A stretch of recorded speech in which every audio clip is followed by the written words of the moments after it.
At 12:07 a.m., the black card made a sound Emily Whitmore would remember longer than any apology her husband ever gave her. It was a soft sound, almost elegant, a clean little beep from a payment terminal inside a private jewelry salon on Fifth Avenue. But somewhere across Manhattan, in a half-finished nursery painted the color of morning clouds, Emily's phone lit up like a warning. Vanessa Blake stood under a chandelier bright enough to turn diamonds into tiny stars, her pale blonde hair tucked behind one ear, her white cashmere coat hanging open as if winter itself had been trained to serve her. She did not look at the price tag. Women like Vanessa never looked at price tags when the card in their hand belonged to someone else's husband. The sales associate, a young man with careful hands and nervous eyes, glanced at the screen, then back at her. The necklace was platinum, 36 inches of ice-bright stones, with a center diamond large enough to catch every reflection in the room. The total sat on the register like a dare. $38,000, before tax. Vanessa smiled as though the number amused her. "Run it," she said. The associate hesitated. "Ma'am, this charge is unusually high. We may need verbal authorization from the account holder." Vanessa gave a small laugh, the kind meant to embarrass a person into obedience. "Nathan Whitmore is the account holder," she said, laying one manicured finger on the card. "And Nathan told me to buy whatever makes me happy tonight." Behind her, two other shoppers turned their heads. Vanessa noticed. She always noticed an audience. She lifted the necklace from its velvet tray and held it to her throat, studying herself in the mirror. "Besides," she added, softer but not soft enough, "his wife is 8 months pregnant. She doesn't check anything after midnight." The room changed after that. Not loudly. No one gasped. No one stepped forward. But the silence grew polished and sharp. The sales associate looked down, uncomfortable, and inserted the card. For one suspended second, the black rectangle disappeared into the machine. Then came the beep. Approved. Vanessa's smile deepened. She did not know that approval was not permission. She did not know that every charge created a footprint. Every luxury left a timestamp. Every careless sentence had a way of walking into the wrong woman's life at the exact right moment. Across town, Emily sat in the nursery with bare feet on a soft gray rug, a folded baby blanket resting across her lap. The house was quiet in the way expensive houses are quiet when love has moved out, but the furniture remains. Her phone buzzed once. Then again. Jewelry salon. Hotel suite. Champagne service. Designer boutique. Each notification appeared beneath Nathan's name like a confession he had forgotten to hide. Emily did not cry. She did not throw the phone. She did not call him and ask where he was, because a woman only asks that question when part of her still believes the answer can save her. Instead, she placed one hand over her stomach and listened to the small, steady life beneath her palm. The baby shifted, gentle as a secret. Emily looked toward the hallway, toward Nathan's side of the house, toward the framed wedding photograph still hanging near the stairs, where she was smiling at a man who had once promised to protect her from exactly this kind of pain. Then her eyes returned to the phone. Another charge appeared. Penthouse Bar, Manhattan, 12:18 a.m. Emily inhaled slowly. The air smelled faintly of fresh paint, cotton, and rain against the windows. She reached beside the rocking chair, opened the drawer of the little white table Nathan had never noticed, and took out a sealed cream envelope with her name written in a hand that was not his. Emily Hart Whitmore. The letter had been left by her late father-in-law, Charles, months before he died, with one instruction. Open this only when loyalty becomes expensive. At midnight, Vanessa thought she was spending Nathan's money. In the nursery, under a lamp shaped like a moon, Emily broke the seal and learned that by sunrise, the money would no longer be his. Emily held the envelope without opening it at first. The paper felt too heavy for something so thin, as if Charles Whitmore had folded more than words inside it. Rain tapped softly against the nursery windows, turning the Manhattan skyline into a blur of silver lights. The baby moved again beneath her hand, and that small pressure brought her back from the edge of panic. She was not alone in that room. She had never been less alone. On the changing table beside her sat tiny cotton socks, a stack of folded onesies, and a silver picture frame Nathan's mother had sent from Palm Beach. The frame was still empty.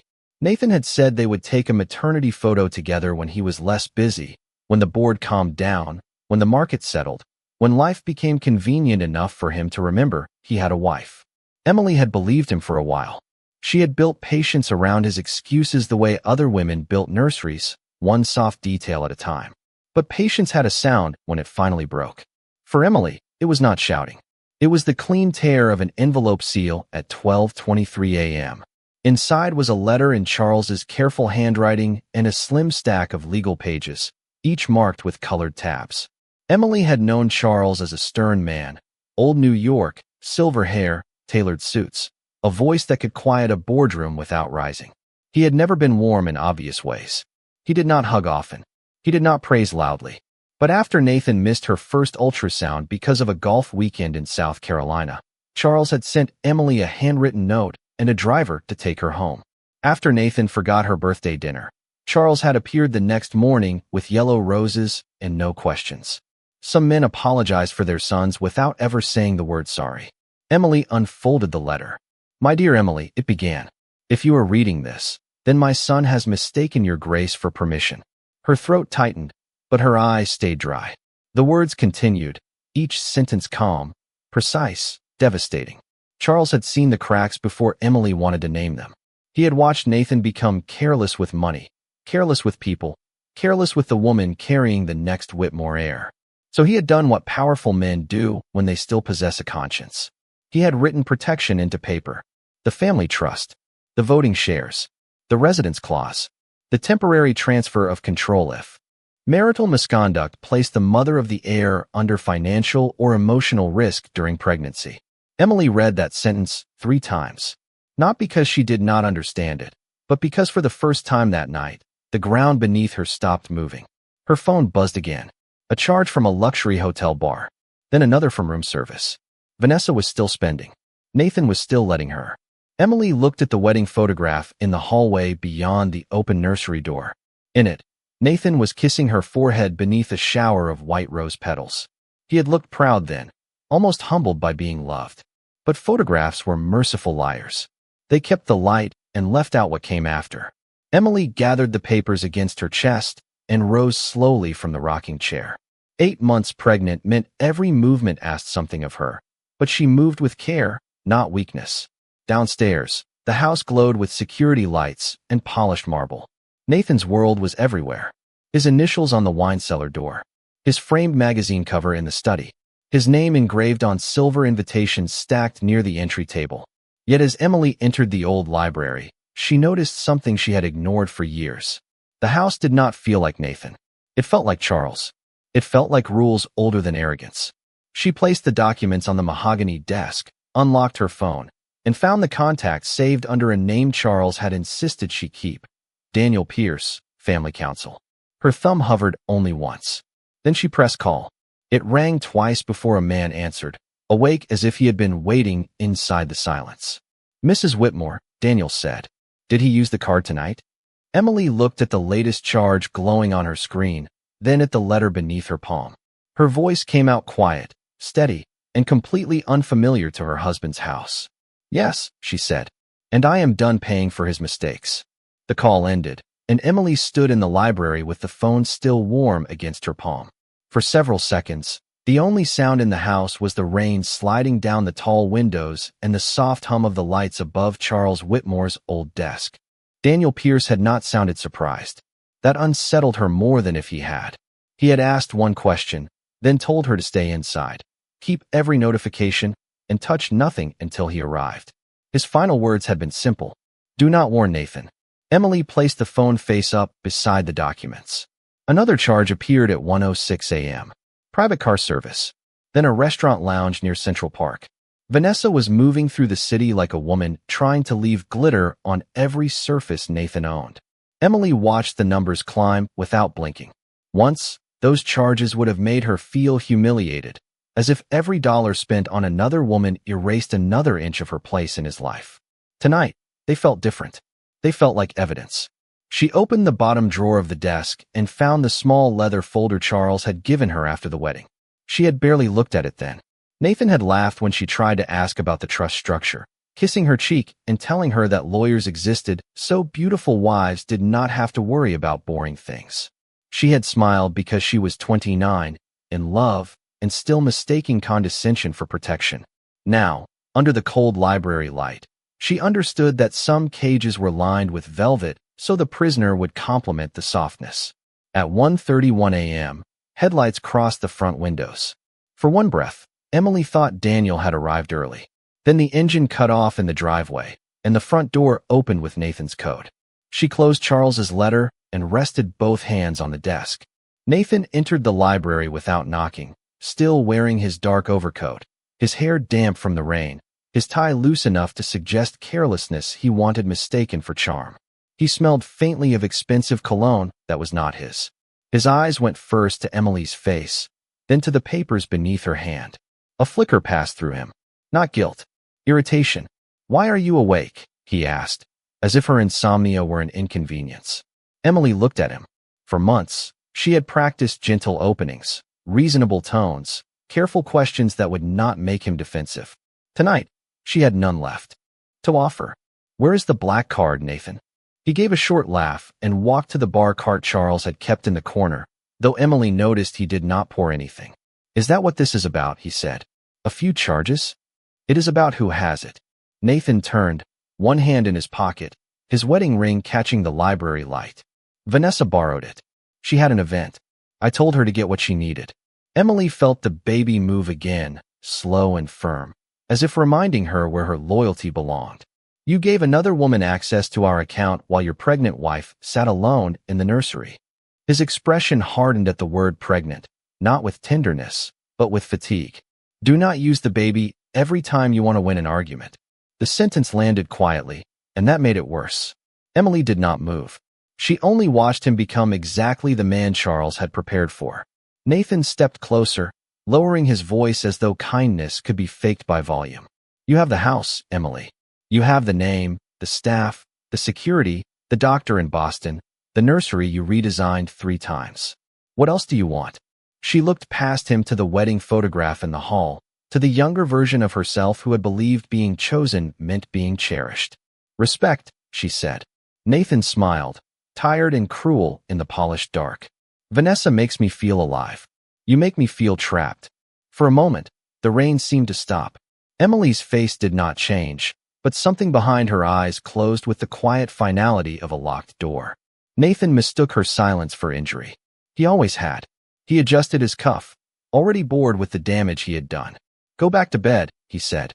"We can discuss your feelings when you are calmer."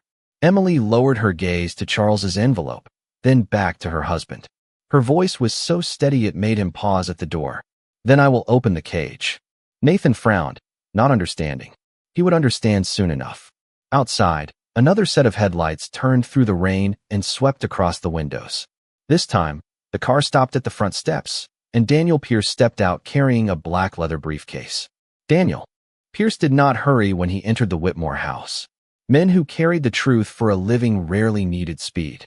He removed his rain-dark overcoat in the foyer, handed it to no one, and walked toward the library with his black leather briefcase held at his side. Nathan was still near the door when Daniel appeared, and for the first time that night, Emily saw uncertainty touch her husband's face. Not fear yet.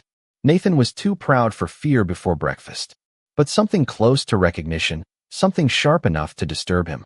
"Daniel," Nathan said, forcing a laugh that did not belong in the hour. "What are you doing here at almost 2 in the morning?" Daniel looked past him to Emily. "Mrs. Whitmore called." Nathan's jaw tightened. "My wife is emotional. She does not need a lawyer. She needs rest." Emily remained behind Charles's desk, one hand resting on the letter, the other on the curve of her stomach.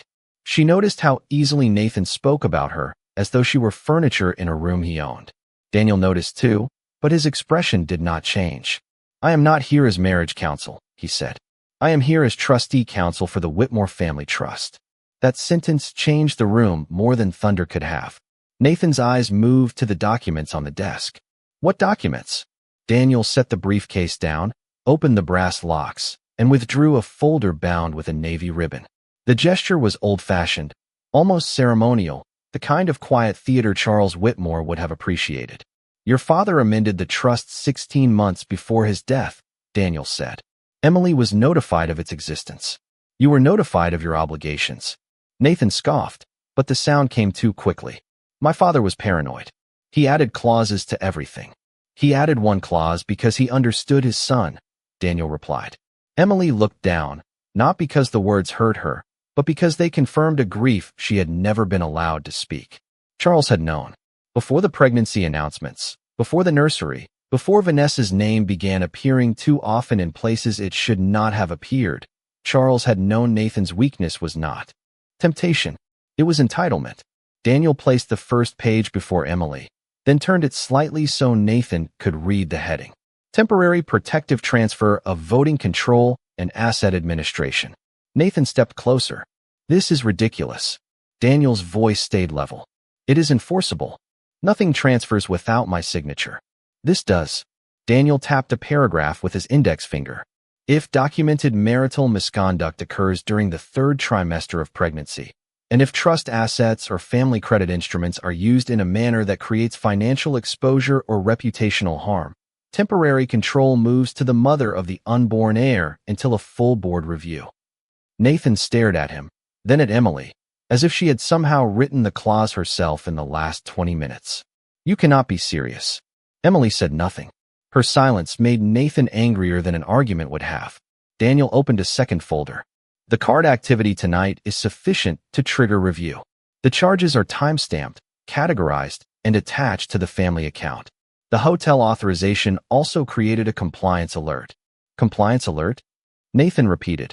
For excessive use of a protected family instrument by an unauthorized third party, Daniel said. The black card was not issued to Miss Blake. It was issued under a trust-linked account. The name Vanessa seemed to make the air colder.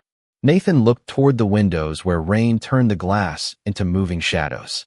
His confidence began rearranging itself into denial. I can fix that with one call. You can try, Daniel said. But your authority to override has been suspended pending board review. Emily watched Nathan absorb the word suspended. He had built his life around rooms that opened when he entered them, signatures that waited for his hand, employees who stood when he passed. The idea that a door could close before he reached it seemed almost impossible to him. Emily, he said at last, turning to her with a softer voice he should have used months ago. This is family business. She looked at him across the desk that had once belonged to a man who had protected her better in death than Nathan had in marriage. No, she said. This is our child's future. For the first time, Nathan did not answer quickly. Daniel slid a pen beside her hand. The initial acknowledgement must be signed before 3 o'clock to activate emergency filings before market open. Emily looked at the clock on the mantel. 2:11 a.m. In a penthouse across the city, Vanessa was probably admiring a necklace that did not belong to her. In this library, Emily picked up the pen. Nathan's eyes narrowed. If you sign that, you are declaring war. Emily pressed the tip to the page, and her voice stayed calm. No, Nathan. I am declaring ownership of the life you thought I was too tired to protect. Then she signed her name. Emily signed the first page at 2:14 a.m., and the house seemed to hold its breath around the sound of the pen. It was such a small sound for something that could unmake a dynasty. Blue ink moving across thick paper beneath the portrait of Charles Whitmore, while Nathan stood on the other side of the desk, as if watching a door close from the wrong side. Daniel Pierce did not rush her. He turned each page with patient hands, guiding her only where the law required her name, her initials, the date, the hour. Emily wrote carefully. Emily Hart Whitmore. Not because she wanted the name anymore, but because for the first time, she understood what it could protect. Nathan paced once toward the windows, then back again, his phone already in his hand. He called the chief financial officer first. No answer. He called his assistant. Straight to voicemail. He called the private banking line and gave his name with the sharp certainty of a man used to obedience. Emily heard only his half of the conversation, but it told the whole story. This is Nathan Whitmore. Unlock the family account override. A pause. What do you mean pending trustee review? Another pause, longer this time. His reflection in the rain-streaked glass looked thinner than the man himself. I am the chief executive officer. Daniel looked up from the documents. Not for trust matters. Not after an emergency trigger. Nathan ended the call and turned on him. You planned this. Daniel closed one folder and opened another. Your father planned this. I executed it.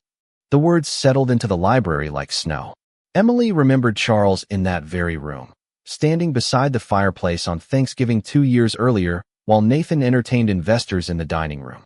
Charles had watched her carry a tray of coffee cups she should never have been carrying in her heels, and later he had found her in the kitchen, quietly rubbing her wrist. He had said nothing about Nathan. He had only taken the tray from her hands and told the staff, with terrifying calm, that Mrs. Whitmore was not decoration and not labor. She had thought it was kindness. Now she understood it was evidence gathering of a different kind. At 2:47 a.m., Daniel placed a final sheet before her. Emergency board notice.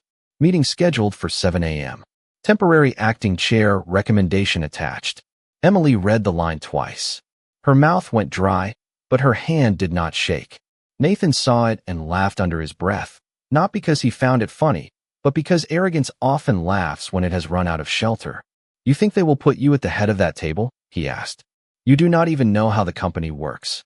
Emily looked at the stack of quarterly reports on Charles's shelf, the ones she had read alone during the months Nathan told her to rest, the ones Charles had quietly sent with notes in the margins. Cash flow, voting classes, real estate holdings, deferred liabilities. The empire Nathan wore like a tailored suit had been teaching Emily, it seems, for longer than he knew. "I know enough," she said. Nathan's eyes flashed toward her stomach. "This is not strength, Emily. This is hormones and bad advice." For 1 second, the room went very still. Even Daniel's hand paused above the briefcase. Emily felt the insult arrive, familiar and polished, the kind Nathan liked because it made cruelty sound clinical. She could have answered with every lonely appointment, every dinner she had eaten across from an empty chair. Every night, she had lowered her voice so the staff would not hear her marriage falling apart. Instead, she placed her palm over her baby and signed the board notice. "My doctor says the baby and I are perfectly clear-minded," she said. "So is the trust." At 3:03 a.m., Daniel scanned the final document with a portable device, the soft light moving across the pages like dawn arriving early. Emails were sent. Filings were triggered. Board members across the city woke to encrypted alerts on their phones. Somewhere above Central Park, Vanessa was still wrapped in borrowed luxury, believing the night belonged to her. Nathan received the first notification at 3:08 a.m. His face changed before he could hide it. Voting control transferred. Emergency review active. Corporate cards suspended pending audit. Emily watched him read the words once, then again, as if repetition might turn them false. Daniel closed the briefcase. "The board will expect both of you downtown by 7. Nathan looked at Emily then, truly looked, and she saw the first clean crack in his certainty. Not regret. Not yet. Just the beginning of consequence. Emily rose slowly from Charles's chair, the signed copies gathered in Daniel's hands. Outside, the rain had softened to mist, and the city beyond the windows waited in darkness. She felt exhausted, heavy, and strangely awake. For months, Nathan had treated her silence like emptiness. He had never considered that silence could be storage, that a woman could collect every slight, every receipt, every forgotten promise, and turn them into a key. Emily walked past him toward the hallway. He reached for words, but none arrived with enough power to stop her. At the foot of the stairs, she paused beside the wedding photograph and removed it from the wall. Not dramatically, not with anger. She simply lifted it from its hook and set it face down on the console table. Then she went upstairs to dress for the morning Nathan had not believed she could own. By 3:26 a.m., the Whitmore house had divided itself into 2 different worlds. Downstairs, Nathan remained in the library with his phone pressed to his ear, moving from one failed call to another, trying to force doors open by saying his last name. Upstairs, Emily stood in the quiet glow of her dressing room, choosing what kind of woman would walk into the morning. Not a wounded wife, not a spectacle, not someone begging to be believed. She passed over the silk gowns Nathan liked, the soft colors he once said made her look agreeable, the jewelry he had bought after arguments instead of apologies. At the back of the closet, she found a simple white maternity dress with clean lines and long sleeves, a dress she had purchased for a charity luncheon Nathan had skipped. She held it against herself in the mirror. The woman looking back appeared tired, yes, but not broken.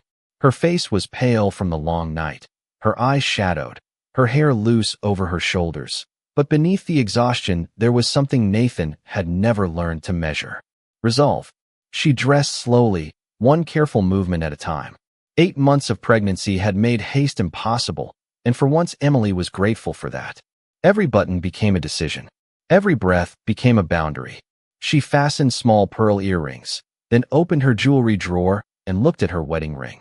It sat on her finger already, warm from her body, heavy with years of pretending weight meant value. She did not remove it yet. Not in that room. Some symbols deserved witnesses. At 3:41 a.m., her phone buzzed again, but this time it was not another charge. It was Daniel. Emergency filings confirmed. Corporate cards frozen. Board members notified. Driver arriving at 6:15 a.m. Emily read the message twice, then placed the phone face down. For the first time that night, she allowed herself to sit on the edge of the bed. The mattress beside her was untouched. Nathan had not slept there in weeks, though his watch still occupied the nightstand. His cuff links still filled a silver dish, and his books still leaned unread beneath the lamp. Men like Nathan left belongings behind, so absence looked temporary. Emily placed a hand on her stomach and closed her eyes. "We are going to be all right," she whispered. She did not know whether she was promising the baby, or herself, or the quiet house that had seen too much.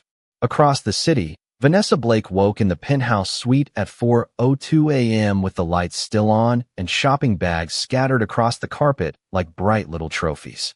The diamond necklace rested around her throat. A room service cart stood near the windows, silver lids reflecting the city below. She picked up the black card from the marble table and called downstairs for another bottle of champagne, more strawberries, and a late checkout. Her voice carried the lazy confidence of someone who had mistaken access for ownership. The hotel clerk was polite at first, then quiet, then apologetic. "I am sorry, Miss Blake. The card has been declined." Vanessa sat up. "Run it again." A pause. "We have already tried twice." The words stripped the warmth from the room. She tried to laugh, but the sound came out thin. She called the boutique. The associate said the final authorization was under review. She called the car service. The account was suspended. At 4:09 a.m., she called Nathan. He did not answer. She called again. This time, when he picked up, she could hear rain, paper, and something in his breathing she had never heard before. Not power. Pressure. "What did you do?" she demanded. "My card is being declined." Nathan's voice came low and sharp. "It is not your card." For the first time all night, Vanessa looked at the necklace in the mirror and saw not diamonds, but evidence. At 4:13 a.m., Emily came downstairs dressed in white. Daniel was waiting in the foyer with the final copies sealed in a leather folder. Nathan stood near the staircase, eyes fixed on her as if she had become a stranger inside his own house. Emily did not explain herself. She did not ask him to understand. She simply took the folder from Daniel and walked past her husband toward the front door, where the last rain of the night was fading and the city was preparing to wake up without asking Nathan's permission. At 6:48 a.m., the Whitmore Holdings building rose over Madison Avenue like it had been carved from cold glass and old money. The rain had stopped, leaving the sidewalks dark and shining, and the first taxis of the morning moved through the streets with their headlights still on. Emily sat in the back of the Blacktown car with Daniel beside her, the leather folder resting between them like a quiet verdict. She had not slept. Her body ached with the deep heaviness of late pregnancy and the baby, pressed gently beneath her ribs, but her mind was clear in a way that almost frightened her. For years, she had imagined strength as something loud, something that slammed doors and shattered rooms. Now she understood it could also look like a woman in a white dress, riding downtown before sunrise, carrying signed papers instead of tears. Daniel checked his watch. "The board is already upstairs," he said. Emily looked through the window as the car pulled to the curb. "And Nathan?" "On his way." Daniel paused. "Miss Blake is with him." Emily did not react, though the name moved through the car like perfume spilled on clean linen. Of course Vanessa was with him. Women who mistake proximity for power always arrive for the applause, even when the stage has already been rebuilt without them. Inside the lobby, the night security guard stood straighter when he saw Daniel. Then he saw Emily, her hand resting lightly on her stomach, her face pale but composed, and something softened in his expression. "Good morning, Mrs. Whitmore," he said. "Not pity. Respect." Emily nodded once and crossed the marble floor beneath the company seal. Whitmore Holdings had always intimidated her when Nathan brought her here for holiday parties, charity galas, and photographs beside men who discussed her as if she were part of the floral arrangement. She remembered standing near those elevators in a navy dress while Nathan introduced her as my beautiful wife, and then forgot to include her in the conversation. This morning, the same elevators opened for her without asking who she belonged to. At 6:57 a.m., she entered the executive floor. The hallway was lined with black and white photographs of Whitmore buildings across America, towers in Chicago, hotels in Miami, office parks in Dallas, properties measured in acres and ambition. At the end of the hall, the boardroom doors stood open. 12 people sat around the long glass table, some in suits pulled on too quickly, some with coffee untouched beside their tablets. Their eyes shifted toward her, and the room rearranged itself around her silence.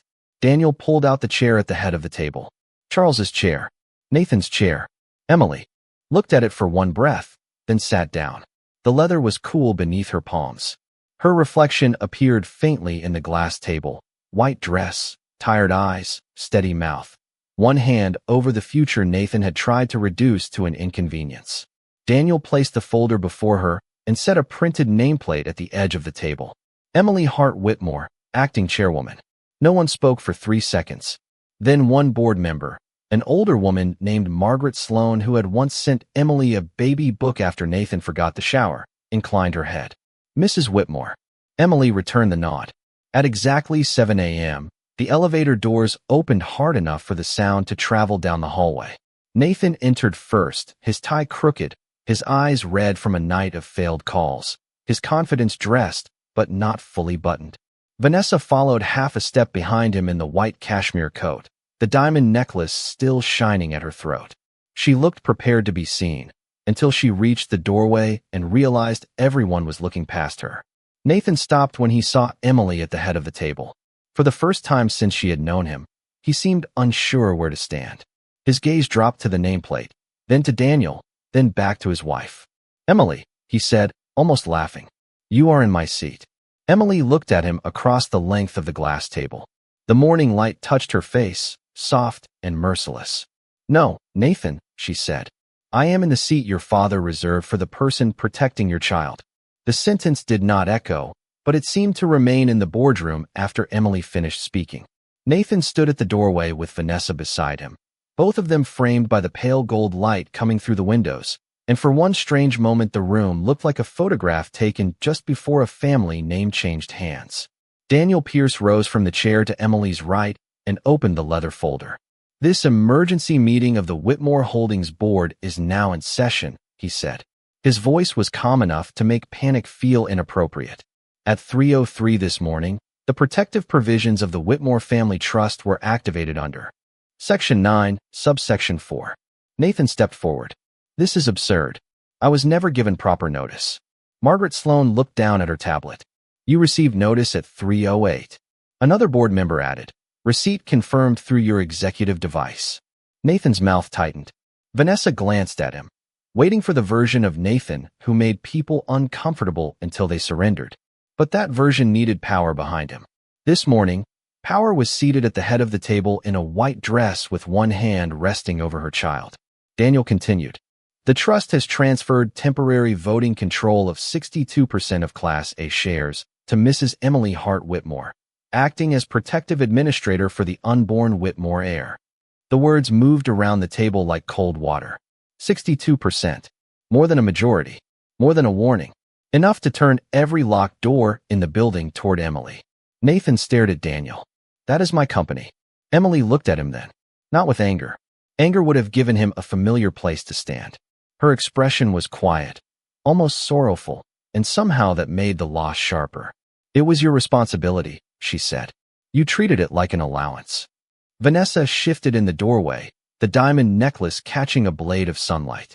It flashed across the glass table and landed near the printed expense report Daniel had just placed in front of the board. Jewelry salon, hotel suite, restaurant lounge, private car service, room service. Every line had a time, a location, an amount, and a card authorization trail.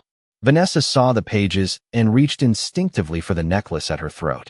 Daniel turned one sheet toward her. Miss Blake, The items obtained last night were purchased through a trust-linked financial instrument assigned to Mr. Whitmore for restricted business and family use. Because you were not an authorized user, reimbursement and return procedures will be initiated through counsel. Vanessa blinked. The room did not humiliate her. That was the worst part.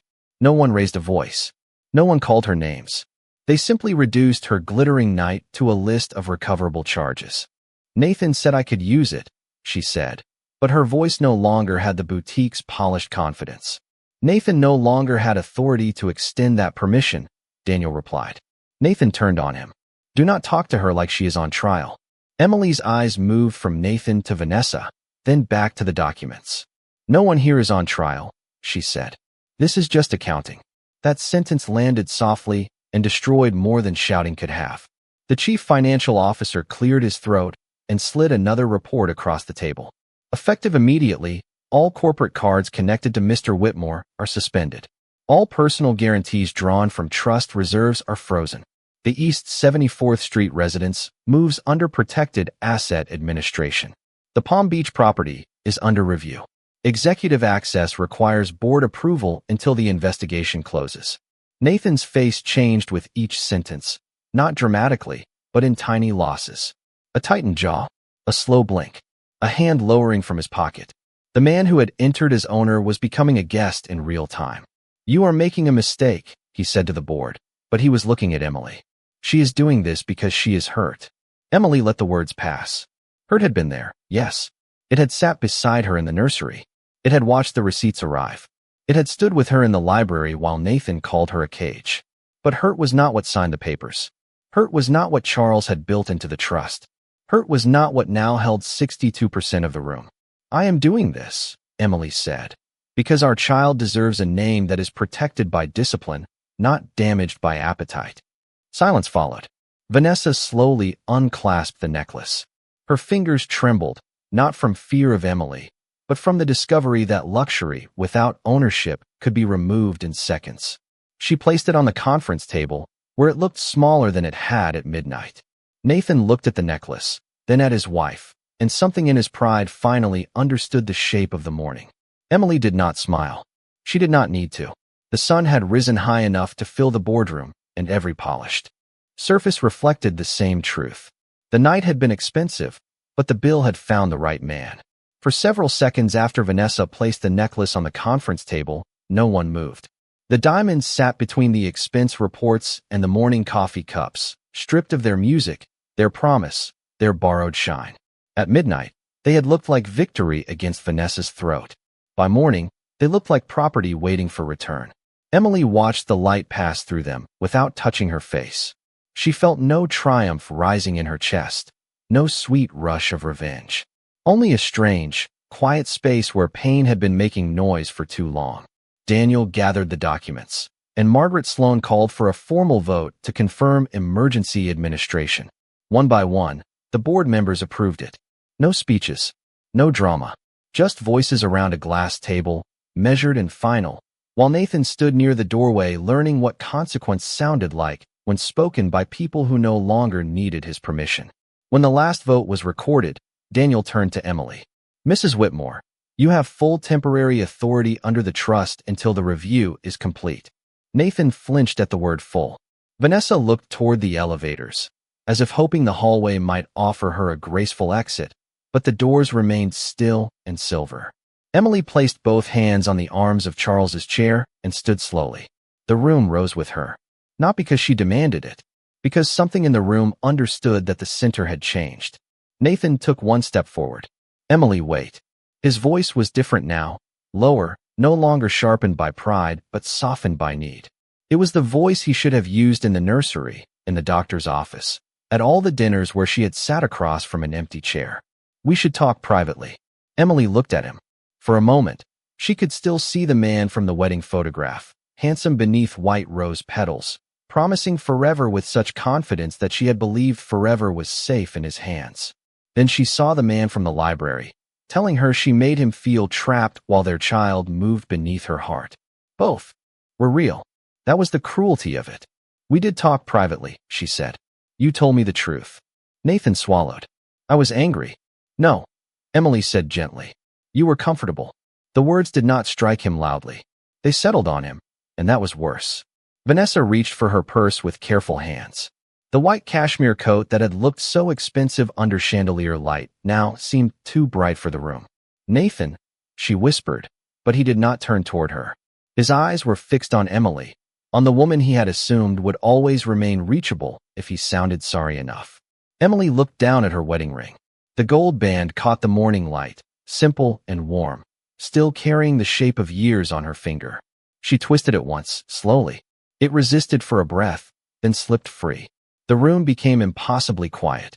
She placed the ring on the glass table beside the returned necklace, not thrown, not abandoned, simply set down with care. The sound was small, a soft click, but every face in the boardroom heard it. Nathan stared at it, as if that tiny circle had been holding up the ceiling. Emily picked up the leather folder and turned toward the door. "The house will be prepared for the baby and me," she said to Daniel. "Nathan's access can be discussed through counsel." Daniel nodded. "Of course." Nathan's face tightened. "You are taking my home too?" Emily paused, one hand resting over her stomach. "No," she said. "I am making it a home for the first time." She walked past him then, slowly, because her body required it, gracefully, because dignity required nothing else. Vanessa stepped aside without being asked. Nathan did not follow. Maybe pride kept him there. Maybe shame. Maybe the sight of his ring beside the necklace finally taught him that some losses were not taken from a man. Some losses were signed, charged, ignored, and earned. In the hallway, the city had fully awakened. Sunlight poured through the windows and turned the marble floor pale gold beneath Emily's feet. The elevator opened before her, and for once, she did not look back to see whether Nathan was watching. She already knew he was. As the doors began to close, Emily felt the baby move, soft and certain, like a small hand pressing against tomorrow. She smiled then, not for the board, not for Nathan, not for the empire waiting upstairs in files and passwords and signatures. She smiled for the woman who had sat alone in a nursery at midnight and chosen not to disappear. She had not won him back. She had won herself, her child, and the morning.